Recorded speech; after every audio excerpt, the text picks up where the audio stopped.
Coucou tout le monde, j'espère que vous allez bien. Donc je vous retrouve dans une nouvelle vidéo acquisition livresque. Et oui, encore une. Ça se passe de commentaires. Je vous en ai pas mis pendant un moment. Et puis là on en est au troisième, quatrième, j'en sais rien. Donc voilà. Mais j'ai pas envie de les laisser traîner, je vais pouvoir ranger les livres. Donc ben voilà. Donc on commence tout de suite. Alors j'ai pris un e-book qui était à 49 centimes. Donc je ne sais pas si la promotion est toujours en cours ou non. J'ai vu la publication de l'autrice, donc j'en ai profité, je suis passée par ma copo pour le prendre. Et donc je vous glisse la couverture ici, au moins elle sera en couleur. Donc il s'agit des Enfants Clés, le tome 1 de Fanny, et là je sens que je vais écorcher son nom et je m'en excuse. Donc de Fanny Vandermerch, j'espère que ça se prononce comme ça. Donc en e-book à 49 centimes et c'est chez Librinova si je dis pas de bêtises. Dans tous les cas ce sera indiqué dans la barre d'infos. Ensuite, j'ai reçu en service presse de la part des éditions Castelmore Little Monster, donc au format poche. Il était sorti déjà en grand format. Je l'avais malheureusement pas découvert. Je ne sais pas quand est-ce qu'il est sorti en grand format. Et là, j'avais très envie, donc quand je l'ai vu au programme, j'en ai profité. Il était sorti en 2018.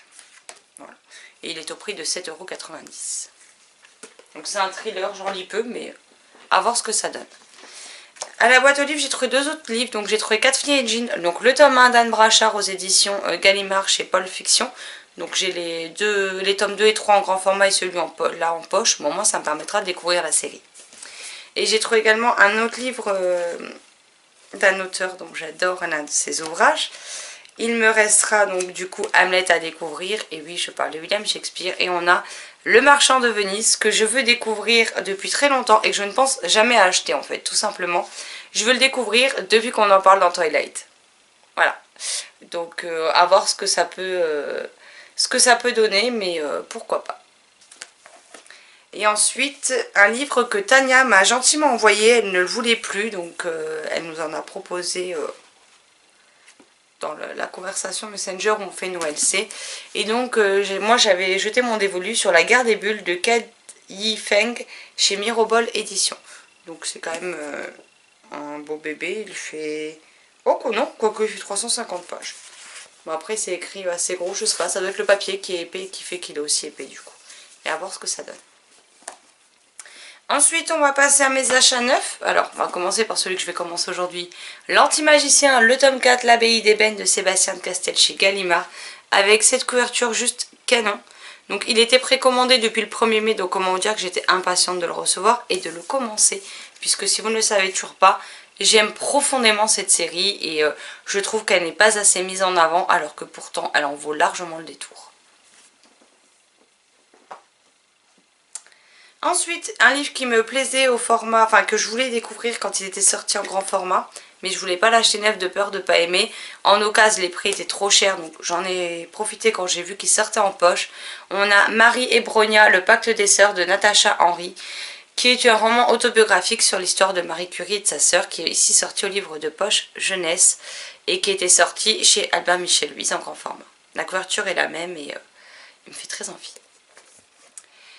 Ensuite, j'ai acheté L'Homme Dragon de Eric Savoisin, illustré par Jérémy Fleury chez Ozo. Donc c'est le préquel de la trilogie, enfin des séries sur l'Enfant Dragon. Parce que je crois que c'est 3 trilogies en tout. Donc voilà, j'ai le préquel, on verra si ça me plaît. Si ça me plaît, je me procurerai les autres qui sont des lectures pour les beaucoup plus jeunes par contre. Donc à voir ce que ça donne. Mais j'aime beaucoup parce qu'on a des illustrations, je vais essayer de vous en trouver une. Et des en-têtes de chapitres qui sont décorées. Bien évidemment, j'ai toutes les illustrations qui ne me donnent pas. Enfin, ce type d'illustration, des en-têtes de chapitres décorées.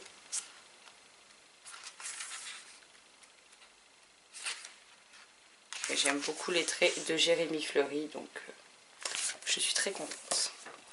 Ensuite, une suite de séries que dont j'aime beaucoup les 3 autres tomes. Angelica Vareden, enquête numéro 4, La malédiction du tigre de N.M. Zimmerman chez Flammarion, qu'il me tarde de découvrir. Donc là, c'est illustré par Noémie Chevalier. Les ouvrages sont à chaque fois mais juste canon. Donc ce coup-ci, les dessins ne sont pas les mêmes, hein, comme dans chaque tome. Les pages sont illustrées, mais les dessins ne sont pas les mêmes. De tome en tome. J'essaie de trouver une illustration en grand. Non, par exemple avec le tigre. Ensuite, un livre que vous avez déjà vu en point lecture, Mytho de Yael Hassan et Pascal Brissy chez Ozu, que j'ai lu, que j'ai adoré et qui va rester bien au chaud avec les autres livres de Pascal. Je me suis pris un livre en VO pour le challenge de la Coupe des 4 maisons dont vous venez de voir la vidéo normalement sur la chaîne. Donc vous m'excuserez pour l'accent anglais, hein. C'est The Nothing to See Here Hotel, écrit par Steven Butler, illustré par Stephen Langton aux éditions Simon & Schuster. Donc voilà, donc c'est un tome 1. Bien jaune, bien tout ce que vous voulez. Le livre se présente de différentes manières. On a ce genre de page. On a donc des illustrations. Par moments, le livre se lit dans l'autre sens. Je pense que voilà, c'est pour la jeunesse. C'est quand même bien illustré. Il fait moins de 200 pages, donc j'espère en venir à bout. Ensuite, un livre que j'ai commandé sur Price Minister et que j'ai oublié de vous montrer, donc je vous montre maintenant. Il s'agit du tome 1, donc Le Dragon au cœur de chocolat de Stéphanie Burgis chez Gallimard Jeunesse.